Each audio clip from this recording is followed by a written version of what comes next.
kamen teška, svaka joj naredba biva bez greška. Otišo Goran u sve beli, da me si život zaceli, al ostavio kuću i imanje, ženi što drži pravo stanje. U gori se pesma vije, tamo muško glavni nije, glas se diže, kuća trese, ona komande stroge donese.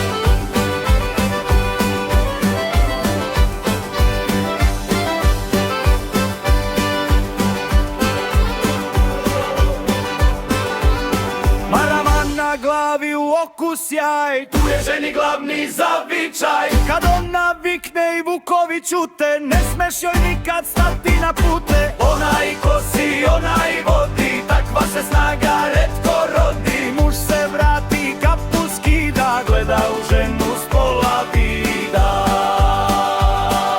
Jesi li ženo sve pod konac, a ona već sprema i redi lonac.